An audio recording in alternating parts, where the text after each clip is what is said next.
सबको राम राम। कैसे हैं आप लोग students? Welcome to Patna English classes. आप लोग कमेंट किए, शेयर किए, जैसे जुड़िए सब्सक्राइब कीजिए और कमेंट कीजिए, लाइक का बटन दबाइए, तभी तो आप विपुल सर के साथ जुड़ पाइएगा टाइम से।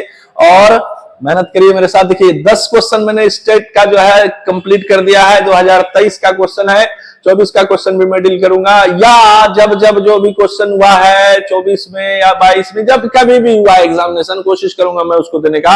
और 12th वाले स्टूडेंट्स को भी मैं क्वेश्चन बैंक भी इसमें जो है पढ़ाऊंगा, लेकिन थोड़ा सा टाइम लगेगा। वो सब चीज करते हुए एक दिन 2 दिन के वीडियो देखने से नहीं होंगे। आप रेगुलर जब तक नहीं जुड़ेंगे तब तक नहीं होगा। तो 10 क्वेश्चन आपका हो चुका है स्टूडेंट्स, आप देख चुके हैं। ये 10 क्वेश्चन आपका हो चुका है। तो चलिए स्टूडेंट्स हम लोग आगे बढ़ते हैं गाइस, है ना डियर। अब ये आप 11वां क्वेश्चन आपके पास आ चुका है। 11वां क्वेश्चन आप देख सकते हैं, एकदम क्लियर। 10 के बाद 11वां, एकदम लगातार मैं बता रहा हूं, इसको समझिए क्योंकि समय आपके पास कम है। स्टूडेंट्स ध्यान दीजिए, मेहनत कीजिए। कहा जाता है कि गर्ल्स और बॉयज में डिफरेंसेस होता है भाई। क्या डिफरेंसेस होता है भाई? तो गर्ल्स जो है वो देखिए, गर्ल्स की स्थिति क्या होती है स्टूडेंट्स, और बॉयज की स्टूडेंट्स क्या होती है स्थिति, कि बॉयज जो है अपने जीवन में केवल जॉब के लिए लड़ता है, जॉब के लिए लड़ता है। इसको समझिए आप स्टूडेंट्स, जॉब के लिए लड़ता है, स्ट्रगल करता है ना, स्ट्रगल करता है। ये भी स्ट्रगल करता है और ये भी स्ट्रगल करता है ना, और ये भी स्ट्रगल करती है भाई, ये भी स्ट्रगल करती है भाई। दोनों के स्ट्रगल में बहुत डिफरेंसेस होता है स्टूडेंट्स, बात को समझिए। गर्ल्स जो है, बॉय जो है केवल जॉब के लिए मेहनत करता है, स्ट्रगल करता है, जीवन अपना सुधारने का प्रयास करता है। गर्ल्स को कितना लड़ना पड़ता है आपको पता है? सबसे पहले मम्मी पापा से लड़ना पड़ेगा इसको। माँ बाप को बोलेगी कि भाई मैं शहर जाऊं पढ़ने, पापा की नहीं जाऊं यार, प्लीज भेजो पापा, वो गई, है ना, इस तरह से। तो गर्ल्स को सबसे पहले किससे लड़ना पड़ा? माँ बाप से संघर्ष करना पड़ा, बाहर निकलना है पढ़ने के लिए। फिर गर्ल्स को किसको करना है? अब वो समाज कहेगा भाई फलना का बेटी वहां पढ़ने जा रही है, फलना वगैरह वगैरह, तो समाज से भी इसको लड़ना पड़ता है। 2, तीसरा क्या होता है? अब जिस शहर में वो गई, फिर यहाँ पे स्टूडेंट्स आप समझ रहे हैं, वहां पे प्रॉब्लम भी हो सकता है, बॉयज का परेशानी, टेंशन, गर्ल्स के साथ ये सब भी महसूस होता है। तो देखो गर्ल्स कितने संघर्ष से लड़ रही है। और उसके बाद वह जॉब के लिए, यानी ये देखिए 4 जगह पे लड़ने के बाद, 4 1 2 और 3 4 जगह पे लड़ने के बाद गर्ल्स को जो है क्या मिला? जॉब हो सकता है। तो गर्ल्स आप मेहनत करिए, आप भी बन सकते हैं दरोगा, आप भी बन सकते हैं एनडीए के स्टूडेंट, आप भी जा सकते हैं एक ऑफिसर बनके, आप भी बहुत कुछ कर सकते हैं, बशर्ते जुड़ना पड़ता है। तो चलिए 11 नंबर क्वेश्चन में यहीं से डील करता हूं स्टूडेंट्स, आप इसको समझ लीजिए। बेहतरीन ढंग से मैं समझाने का प्रयास करता हूं। तो चलिए आप देखिए यहां पे किस प्रकार से जो है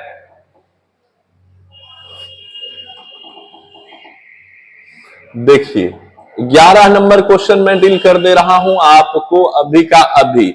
स्टूडेंट्स थोड़ा सा समस्या होती है, नया नया चीज होता है तो उसको सीखना पड़ता है, हमें भी सीखना पड़ता है, कैसे मिटाएं, कैसे लिखें, कैसे क्या करें, समझ में आ रहा है? तो चलिए 11 नंबर क्वेश्चन आ चुका है।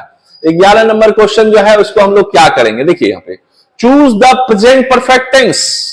प्रेजेंट परफेक्ट टेंस को चुनना है from the given sentence. The manager shall be on leave. आप देखिए प्रेजेंट परफेक्ट टेंस में इसको लेकर चलना है। प्रेजेंट परफेक्ट में अगर चलेंगे तो ये जो है आपको ध्यान में रखना है, ये आपका चला गया किसमें गुरु? ये चला गया आपका, है ना, फ्यूचर इम्परफेक्ट या फ्यूचर इंडिफरेंट। याद रखिएगा फ्यूचर इंडिफरेंट में है लेकिन पैसिव में है। अब यहां पे भी आपको प्रेजेंट परफेक्ट टेंस के अनुसार से लेके चलना है। तो यहां आंसर आपको कुछ दिखाई दे रहा होगा। ये देखिए वाज नहीं लगेगा क्योंकि प्रेजेंट परफेक्ट में हैव लगता है, हैड नहीं लगता है, प्रेजेंट परफेक्ट में इज एमआर भी नहीं लगता है। तो प्रेजेंट परफेक्ट में क्या लगता है? Has, have. और जब पैसिव में जाएगा तो बीन का यूज हो जाएगा। आंसर डी मिल चुका है। आप देख रहे हैं यहां पे फ्यूचर इंडिफिनिट का पैसिव में यूज कर दिया है, shall have, will have, be, sorry shall be, will be. उसी तरह से यहां हैज बीन, हैव बीन, तो द मैनेजर हैज बीन हो जाएगा क्योंकि यहां देखिए प्रेजेंट परफेक्ट टेंस के फॉर्म को यूज करना है, पैसिव में या एक्टिव में, वो देख लीजिए। समझ में आया? इस प्रकार से आपका 11 नंबर क्वेश्चन भी डील हो चुका है। चलिए आगे बढ़ते हैं, 12 नंबर के पीछे दिमाग लगाते हैं। Select the most appropriate option to change the sentence from direct speech to indirect speech. Oh my God! यानी ये सेंटेंस चला गया नरेशन से रिलेटेड। देखिए स्टूडेंट्स, ये चला गया किससे रिलेटेड? नरेशन। इसी को कहते हैं कंपटीशन दोस्त। अभी जो स्टूडेंट इंटरमीडिएट में पढ़ रहा होगा उसको लग रहा होगा आज सर क्या पढ़ा रहे हैं, सर तो सिंपल टेंस पढ़ा रहे थे, अभी तो कंपटीशन में आ गए। तो मैं बार बार कहता हूं आपको आज ना कल कंपटीशन में घुसना होगा, अभी से तैयार हो जाओ दोस्त। इसी तरह का 12th में भी, 12th में आपको जो है ऑप्शन वाला क्वेश्चन आएगा, और जानिएगा नहीं तो नहीं बना पाइएगा, तो समझिए। तो चलिए यहां से हम प्रारंभ करते हैं। Select the most appropriate option to change the sentence, यानी डायरेक्ट से इनडायरेक्ट। यहां आप एक चीज देख रहे होंगे, रमेश सेड। रमेश सेड, ये इसको समझ लीजिए भाई, है ना, इसको आप समझ लीजिए। यहां से हम एक क्वेश्चन आपको निकाल के दिखा रहे हैं, इसको समझिए। पहले कहा जा रहा है रमेश, ध्यान दीजिएगा इधर स्टूडेंट्स, रमेश सेड, बात समझ रहे हैं? रमेश सेड, तो इसको हम लेते हैं। Ramesh said I like this film, Ramesh said that he हाँ, अब बताइए, यहां पे देखिए रमेश सेड पास्ट में चला गया, इसको समझिए। नरेशन इतना बेहतरीन ढंग से पढ़ाऊंगा ना, लेकिन सीखना पड़ेगा, टेंस के अच्छे से सीखिए तभी नरेशन समझ में आएगा। आप पहले समझ लीजिए इसको कैसे बनेगा। रमेश सेड, यहां देखिए I like this film, Ramesh said, अब यहां आंसर चला, यहां से क्वेश्चन चला, यहां से आंसर चला। देखिए रमेश सेड दैट ही,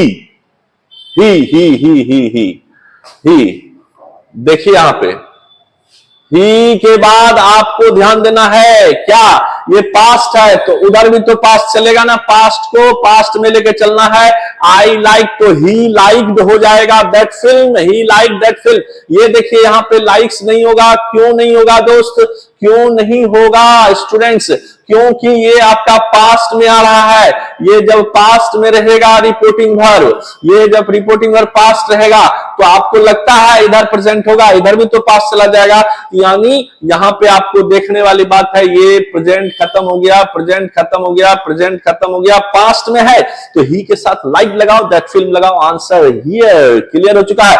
जो नरेशन जानते हैं उसको तुरंत समझ में आ गया होगा हम क्या बताना चाह रहे हैं, और अगर नहीं जानते हैं तो सीखने का प्रयास कीजिए तभी तो हो पाएगा स्टूडेंट्स। चलिए 12 नंबर क्वेश्चन हो चुका है। आ जाइए 13 नंबर भी नरेशन दे दिया भाई, 13 नंबर भी नरेशन दे दिया स्टूडेंट्स, इसको समझिए students. Select the most appropriate option to change the sentence from direct speech to indirect speech. अब इसको क्या करोगे स्टूडेंट्स, अब इसको क्या करोगे, तो इसको आप सेंटेंस को इधर ले जाओ। अब देखो क्या कहता है, यू शुड, क्वेश्चन आ गया, you should sit on the white chair, he said that. अब इसको आपको बनाना है, अगर आप रफ करेंगे तो आपको तुरंत बन जाएगा भाई, रफ करने के लिए भी जगह दिया जाता है। चलिए देखते हैं, यहां पे you should sit on the white chair, इसको उल्टा कर देना है। देखिए सीधा ये उल्टा कर दिया, इसको इधर लाना है, इसको इधर लाएंगे तो ही सेड हो गया, दैट हो गया। चलिए you should sit on the white chair, on the white chair. तो अब यू के लिए आप क्या करोगे स्टूडेंट्स, यू के लिए क्या करोगे, यू से मांगोगे सब्जेक्ट। सब्जेक्ट क्या है इधर, आप देखो इस चीज को देखो, you second person change into object, object यहां कुछ नहीं है तो आपको अपने मन से रख लेना है स्टूडेंट्स। ऑब्जेक्ट कुछ आ रहा है क्या, ऑब्जेक्ट कुछ नहीं आ रहा है, यानी आपको अपने मन से लेना है। तो मी मानेंगे तो आई हो जाएगा, है ना, यू मानेंगे तो यू हो जाएगा। तो आंसर देखिए यहां पे आपको वी तो होगा नहीं क्योंकि वहां पे ही है, यू है। अब देखिए यहां पे क्या करना है स्टूडेंट्स, आई शुड, आंसर जो है आपका यहां पे होगा आई शुड ऑन द। क्यों हुआ इसको समझने के लिए पूरा नरेशन को अच्छे से आपको समझना होगा। मस्ट का यूज क्या करेंगे, शुड का यूज यहां होगा, लेकिन एट वगैरह कहां से ले आए, ऑन द है तो ऑन द ही रहेगा। तो सी नंबर में आपको आंसर मिल चुका है स्टूडेंट्स, आप इस बात को समझिए।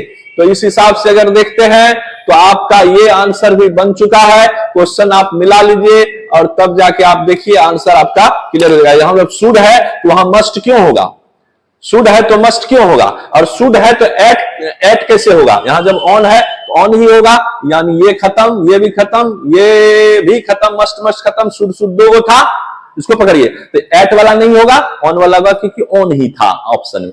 ये सेंटेंस में। इस तरह से आप देख सकते हैं और आपको ये पता चल गया होगा कि 13 तक हम लोग आ चुके हैं। 14 नंबर क्वेश्चन को भी मैं डील कर देता हूं। नंबर क्वेश्चन आप देख लीजिए students, select the most appropriate option to the change sentence from direct indirect. फिर आ गया डायरेक्ट इनडायरेक्ट। देखिए कितना सेंटेंस परिवार क्या कहते हैं आपको, डायरेक्ट इनडायरेक्ट यानी नरेशन का रहा है ना, क्या कहता है उसको समझिए। जब तक आप अच्छे से नहीं सीखे हैं तब तक नहीं बनेगा आपसे, यहां ध्यान दीजिएगा।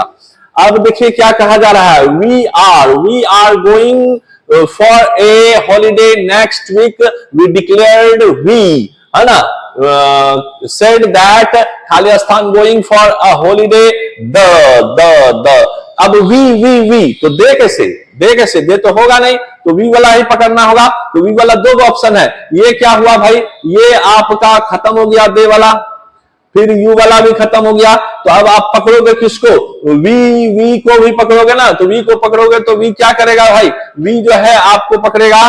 तो यहां देखना है आपको ये क्या है, इसको समझिए। ये यहां देखिए, यहां पे स्टूडेंट्स वी डिक्लेयर्ड यानी ये पास्ट में चला गया। ये जब पास्ट में चला गया तो इधर भी तो पास्ट में हो जाएगा। तो यहां वी आर के जगह वी वेयर हो जाएगा कि नहीं हो जाएगा, बताइए स्टूडेंट्स। तो ये आपका आंसर यहां हो चुका है। यहां आप देख लीजिए सी नंबर आंसर क्लियर हो चुका है। इस हिसाब से आपके पास जो है 14 क्वेश्चन हो चुका। चलिए आगे हम बढ़ते हैं, 15 नंबर के पीछे दिमाग लगाते हैं। जब पास्ट हो तो पास्ट में चला जाता है, टोटल प्रेजेंट भी ध्यान रखिएगा नरेशन में, ओके। अब 15 नंबर क्वेश्चन है भाई। 15 क्वेश्चन में भी जो है आपका नरेशन से रिलेटेड है। बार बार समझा रहे हैं, नरेशन को अच्छे से जब तक नहीं सीखिएगा थोड़े बना पाइएगा, नहीं बना पाइएगा। उसको समझने के लिए आपको नरेशन अच्छे से समझना होगा। ये देखिए क्या कहता है स्टूडेंट्स, यहां भी नरेशन है, I was waiting for the bus when he arrived, she said. देखिए पास्ट में चला गया, और ये भी पास्ट, ये भी पास्ट, ये भी पास्ट, ये भी पास्ट। तो 1 का 3, 2 का 4, 3 3 4 4 फॉर्मूला चलेगा।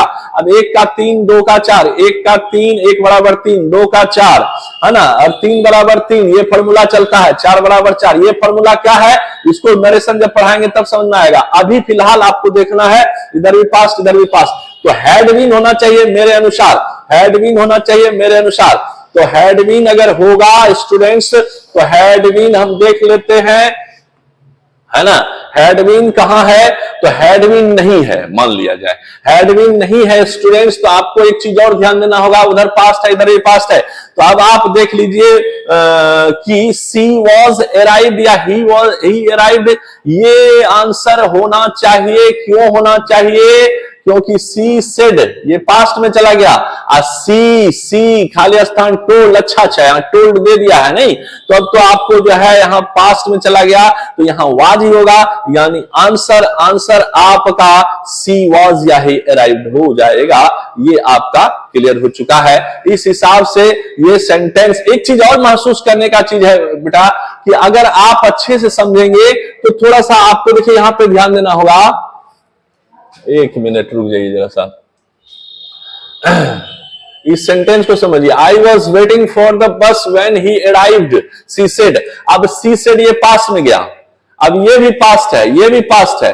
तो दोनों अगर पास्ट होता है तो 1 का 3, 2 का 4, 3 3 4 4 फॉर्मूला जाता है। इसका मतलब है कि इसका आंसर, ये वाक्य का आंसर मेरी नजर में तो गलत है भाई। इसका आंसर ही ऑप्शन में गलत है। ऑप्शन आपका इसका, अच्छा और कुछ है, अच्छा टोल्ड आया, फिर यहां वेटिंग आया for the bus when he arrived. हो लेकिन ये आंसर आपका पॉसिबल नहीं है, क्योंकि पास्ट में है, तो इसको ये भी पास्ट में है, तो ये भी पास्ट, ये भी पास्ट, तो ये फॉर्मूला होगा। आंसर ये बिल्कुल गलत है, ये क्वेश्चन आपका आंसर गलत दे रहा है। तो चलिए इसके बाद हम लोग अगले वीडियो में मिलते हैं, देखते हैं।